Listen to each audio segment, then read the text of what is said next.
Well, hello everybody. Good morning, good evening, wherever you might be. Welcome to another episode of Israel and Christians Today. My name is Andrew Tucker, talking with Johannes Gerloff. Welcome, Johannes. Welcome and shalom from Jerusalem. Lovely to see you. And we're picking up on our conversation, Johannes, about international law.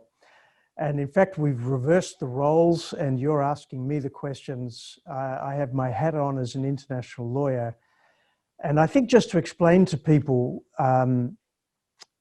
that, what I'm trying to do here is to explain a phenomenon. I think there's a very interesting and important and fascinating phenomenon happening about international law, the way we think about law, the way it's being applied. This is a large part of my work. I'm a Christian working in this environment, but I want to understand how international law works and why it is that there is an obsession with international law in relation to the Israel-Palestine conflict in a way that we don't see in other conflicts. The law is being interpreted and applied in a different way to this conflict than it is in relation to other conflicts. So somehow, in my view at any rate, this says something about the way we as nations look upon Zionism and the Jewish people. And it says something very much about our identity, I think. And that's why I think it's important, even as Christians, that we understand this. So just to be clear to our listeners, this conversation at this point is we're trying to be descriptive. We're trying to get a hold of the facts. Part of those facts are the facts of the way the legal system works. So I'm not defending the European approach to international law in this respect, but I am trying to understand it and explain it, because I think only when we are able to do that can we then put it into a biblical context. So I just say that by way of introduction, Johannes. But yes, I had some more questions to you. I want to refer back to the video you did with Sarah van Oort. You mentioned that an important element of international law is the element of proportionality, how a military responds in a proportional way. Now, I want to just throw in that and ask you about that, because the difficulty from my point of view, as I live among Israelis, as a German, and as I was moving back and forth as a journalist, I actually dedicated 11 years of my life really to understand the Palestinian situation. I was a lot in Gaza.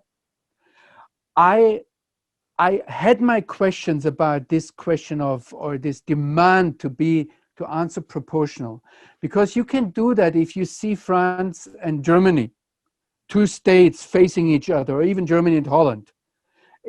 Two sovereign states in a way, I mean, they're not sovereign that much anymore today, but two states facing each other, it makes sense that it should not be unproportional.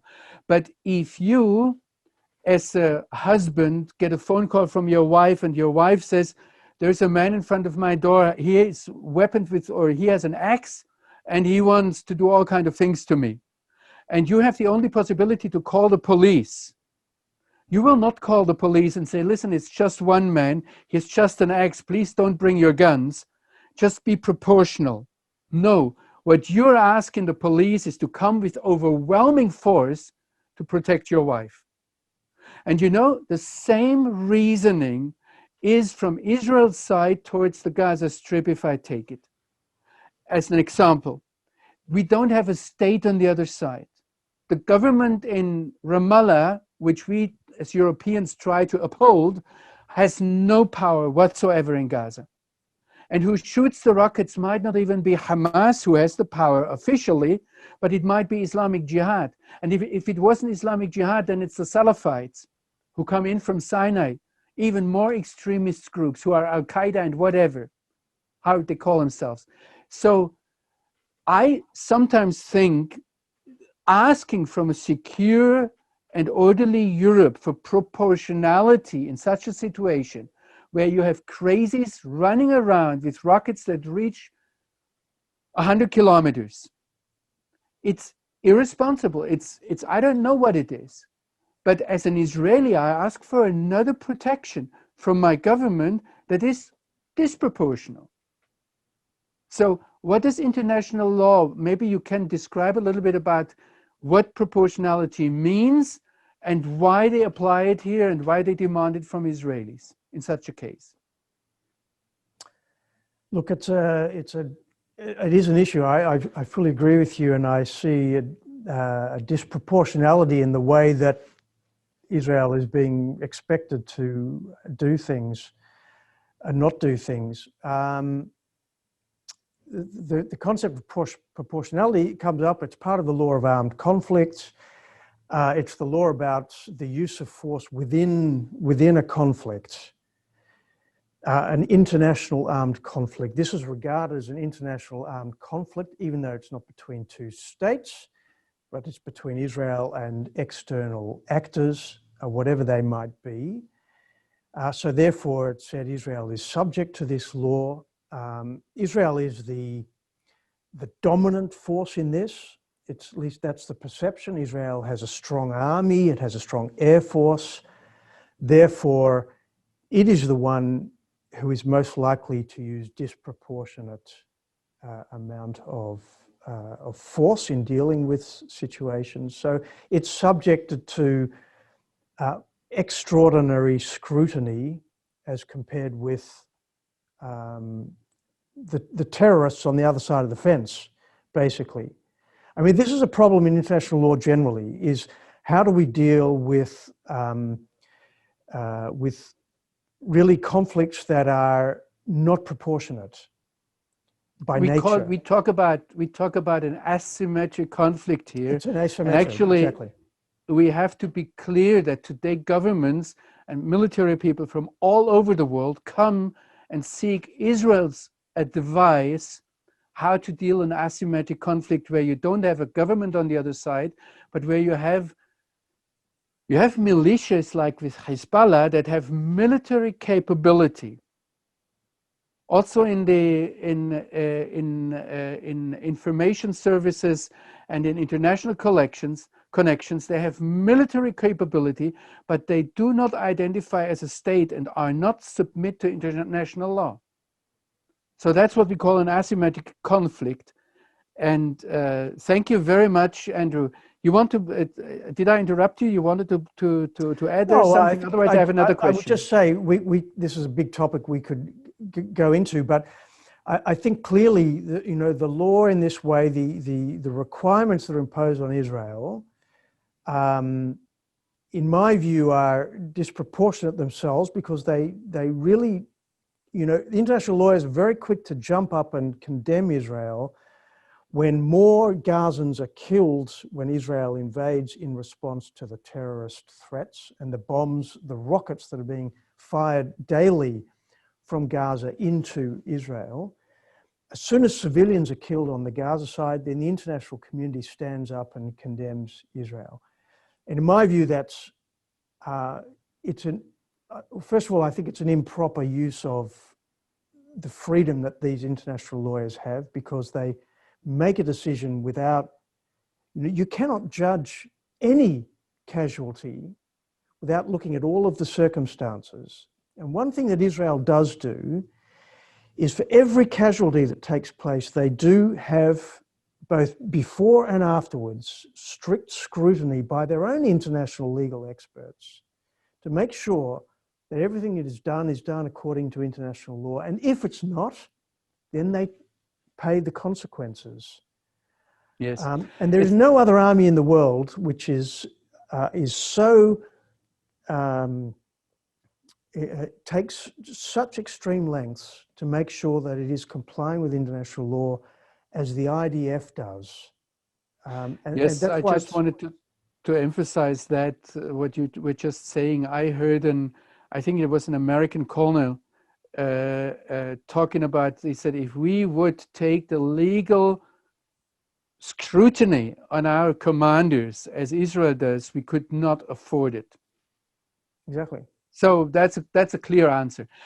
I wanted to get in another thing you mentioned also when talking about international law, and I want to encourage our listeners to listen back to the earlier podcasts, starting with your television interview with Sarah van Oort on international law, and then we had another two in our conversation. And I want to pick out one idea, and that's the nation state idea that is basic to international law. And I see there also some discrepancies with reality if I look what international lawyers said, and I wanted to give you a stand to comment on that, to make me better understand what international lawyers think. Look, in Europe, I think, at least emotionally, we have understood that the whole idea of nation state provided a lot of bloodshed for us. And we are de facto moving back to a multinational state if we look at the European Union. You talked when you explained international law that the basis is, or the basic understanding is, of an independent state. Today we talk more and more about a global village. We know that not one state is really independent, can behave as if there were no other states. And you even, if I remember correctly, talked once about a world government we are moving towards it. And now we're getting into spiritual things and certainly theological questions. I would like to avoid them. I want to ask you as a legal expert, don't international legal experts see that? And we have to see also, let me add there one point just for our attention. Israeli legal experts who emphasize that Israel has no right to govern Palestinians call themselves Zionists and emphasize that Israel has to be a Jewish state for the Jewish people. And they very much foster there an age-old European idea of a nation state that has to be clean of other nations. I'm sorry if I say that. But there I'm putting myself on the line of being critical towards Israeli, maybe the Israeli majority, who is afraid of the Palestinians. I personally think in the end, like we do in Europe, we have to find a way to live together. And why Europeans are not coming into this process and saying, listen, we haven't found the ideal way, we are experimenting, but in the end, you have to survive in a Muslim majority around you. Yes, let's talk about how you can survive as Jewish people, self-governed, autonomous, but maybe the nation state idea is something we have to question. Are there question marks behind that, or would you still say this is the basis, an independent nation state of international law, or is there something we can talk about? Okay, so big topic. Basically what's happening in international law really mainly since the Second World War, is that the individual has become the center of the legal system and not the nation state. This is the gradual process that's happening. So it's the law of human rights, which really only developed after the Second World War. It didn't exist before then as a body of law. And the thinking was, and again, it's a very Jewish idea. Hirsch Lauterpacht, Cambridge University, was central in the Nuremberg trials and was one of many leading intellectuals who developed the idea, which was reflected in the International Declaration on Human Rights, the rights of man, that it's no longer about states, it's about people. People matter. People are made in the image of God. People must be protected. People have rights to develop, to advance, to flourish. And the nation state is... Justly, to be properly understood, if you say people have, you mean individual human beings. You don't mean a nation. I'm sorry, I'm no, a second no, thank you. No, that's important. So in the first instance, it's individuals. you and I as an individual are the center of creation, according to this worldview. And it's your well-being that counts, it's my well-being that counts, and nation states are there to serve the individual. So we've seen a gradual breaking down and questioning of this whole idea of sovereignty and statehood. And there's a tension there. That conversation is still happening. It hasn't been resolved one way or the other. And I think you see, within international law, there are different lines of view. And one of the fault lines, as it were, is, between those who see the nation state as being the core center of international law, as opposed to those who see the individual and person. Now, as a result of that movement, you have the notion of the right of peoples, so groups of individuals, to self-determination, which has become a core part of international law now that never was the case before the 1960s. And I think this explains the obsession with the Palestinian people, is a sense that the Palestinian people are the last colonialist enterprise that needs to be dismantled, is the colonialization of the Palestinians. Okay, all of Africa has been decolonized, and Asia and other parts of the world that formerly were colonies of Europe have all been resolved. They've obtained their independence. There's only one people that haven't, that's the Palestinians. And I think this goes back to the Balfour Declaration and the mandate that in Europe, we don't like that system anymore. Israel was created out of a sense that it was Europe that was creating this new reality in the Middle East, which resulted in states. And we forgot about the Palestinians. We didn't resolve their problem. So I think at the heart of this obsession with creating a Palestinian state is an idea that we made a mistake in creating this Jewish state because it has resulted in the oppression of the true indigenous people. Andrew, I'm just explaining the mindset. I'm not defending it, but I think this is I just wanted to interrupt you because I think the whole Palestinian question and the Palestinian national state and the whole question that is behind that, we should have as an extra podcast. And I really would like to hear what you have to say to that, and also how you compare that.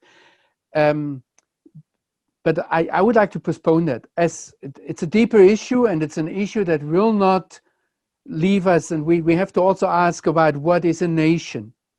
I mean, the whole question there is also a biblically related question, because it is God who divided mankind into nations, and we should not disregard that. So the existence of nation or national identities is something very important we have to honor. I talked here about something else, the idea of an independent nation state. And if I see that God divided nations, he made them interdependent. He made them work together. He made them work towards a goal. Also, the relationship between Israel and the nation. But I'm not talking about like a theologian again. But as I said, we want to postpone that. I have a last question in this, and that might be also something broader. You will tell me we'll need another hour to talk. I once talked to a German diplomat who had a legal background, international legal background, and I kind of was bothered by discrepancies in his theories. For example, and I talked to him about that. I said, you're inconsistent if you take the border between Israel and the occupied territories to be the border of the ceasefire line of 1949. But if we come down to Jerusalem, which is the center of all, you suddenly think definitive is the UN General Assembly Resolution 181 of November 1947. Why doesn't this go together? And he looked at me a little bit puzzled, and then he said, oh, anything else we cannot, will not be accepted on the international stage. So I said, okay, you're now not talking about accepting international law, you're talking about being accepted. What is it being accepted? Does it mean that international law is the right of the stronger one? You, Andrew, mentioned in your conversation with Sarah that international law is looking how states behave. And I would have at once contradicted you there and say, wait a minute, Hitler and Stalin behaved, they were both states, and they divided Poland. Or if we look into, okay, you said before 1945 and after 1945, I go into after 1945, we have 56 Muslim states in the United Nations and one Jewish state. It is 56, I know that it changed with all kinds of treaties, okay, but let's take it as an example. We have 56 wolves voting with one lamb who provides the next meal. The lamb will have no chance, even though there are, I don't know how many European doves sitting on the fence and say, now we are not interacting, or we are not mingling into this process. As long as the wolves don't, they take the doves. So is international law the right of the stronger? Is it, I mean, if we talk about democracy, we're not talking about any more individual beings, as you said. We're talking about states, and we know that none of these Muslim states is a democracy. In some of these states, not even women have the right to vote. It's the men who decide. So what is the basis? What is the higher authority? Oh, I have to bring in one more thing. You mentioned about the abolition of slavery. That is one. Now, if we have to remember here, there's a higher authority behind that, because people like William Wilberforce were strongly influenced, if not saw themselves as believing Christians, obliged to the Word of God, and therefore fought slavery. So what is the higher authority behind international law? What do we have to submit if we talk about that? Good, all very good questions, Johannes, and I would need. I'm sorry for bombarding you to answer them, but it might help. Look, the answer is there is no answer to your question. This is the eternal debate within academic law circles. Is there a higher authority or not? Look, there are international lawyers. There are many who say the international legal system is not a legal system at all. There is no higher authority. There is no balance of powers. There is no rule of law, because at the end of the day, it's all about the politics of what states decide in the General Assembly or the Security Council. They might talk about law, they might use legal language, but it's not really law in any meaningful sense. That's definitely one perspective. Then there's the debate within international law, those who regard it as being a valid legal system. I would say between the naturalist, the natural lawyers, and the positivist lawyers. And this is a debate going on in any legal system. You know, what is law about? Is it about, do we derive our principles and our authorities from somewhere else, external to the legal system? Or is it simply about rules that are developed and we have to comply with those rules, whatever their source of authority? So it's an ongoing discussion within the legal philosophical community about the source of authority. Now, what I can say is that I would say this explains, I think, the chasm between a European approach to international law and, let's say, the American approach, certainly under Republicans and certainly under President Trump, who are realists. And you recall that Secretary of State Pompeo, said fairly recently, well, we can have an endless legal argument about the status of these territories, but it's not law at the end of the day that decides. It's about realities on the ground. That's one approach. It's a valid approach. I think it's not accepted by the majority. Certainly the majority in Europe, and I would say universally, takes the view that law is meaningful, law is important. The legal system has its own inherent validity and authority. Where it comes from is a matter of debate. But that we should be striving for the better good. International law should be an expression of some greater universalist values. If I could just, sorry, you want to ask? Yes, I wanted to interrupt you because our time is over. Andrew, I'm sorry for that. But if from an Israeli point of view, then I might be right to say if Israel can't defend itself, international law will not defend it, and certainly not protect it, because there is no executive power that enforces international law except the wolves who before decided that the lamb will be eaten. So if the lamb can't defend itself, we are back to the law of the stronger. I'm sorry, I tried to bring it down to earth. And I want to give you the final word and close the whole thing. Do you see a clash coming up here? And maybe one sentence also, I as a Christian who wants to submit to authority that is ordained by God, to what should I submit? I mean, this is an absolute, sorry if I say it, international law is a lawless mix-up of opinions. And finally, the one who is stronger, who gets more people behind himself is right. Even if that kills a whole nation. I mean, it leaves to me a lot of question marks. It's everything but being so clear as media and politicians and diplomats try to mirror that to me as a journalist, and therefore I have to write about it or report about it. I want to understand. Okay, this would be a topic of another session. Let me just close. I have a book here written by one of the leading lights of modern international law. His name is Martti Koskaniemi. He's a Finnish professor of international law, and he writes books about international law.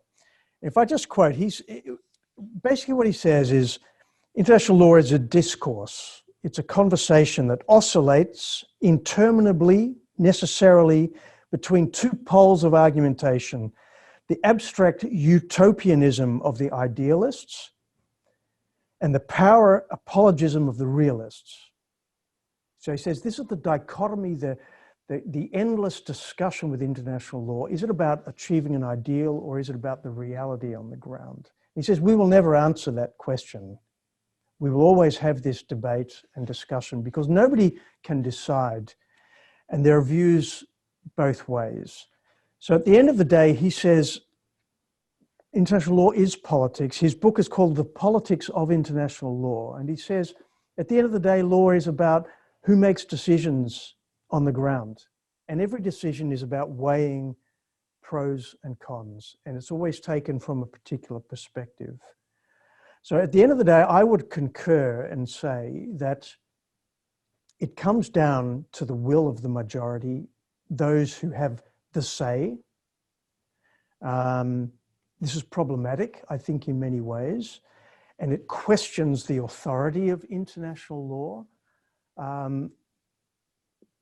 To answer your question, I would say as a Christian looking at it from a biblical perspective, that this is really the question we have to ask ourselves in any context, is are we relying on the mechanisms, the ideas and the institutions of man, or are we actually looking for the government of God?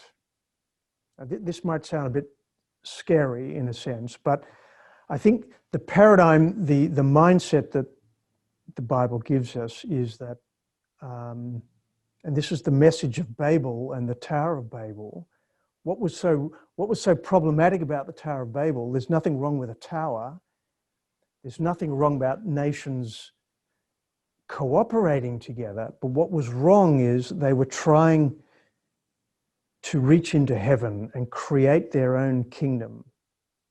And I think this, at the end of the day, is the problem, the challenge of international law is, are we creating our own kingdom on earth, or do we accept that God may have another way? And this is the big question that I think the Jewish people thrust under our nose, because that is the very question that the existence of the Jewish people poses to us. And I think the reason why there's so much discussion about it, because they ask the question, is there a God? And is it God who decides, or is it man?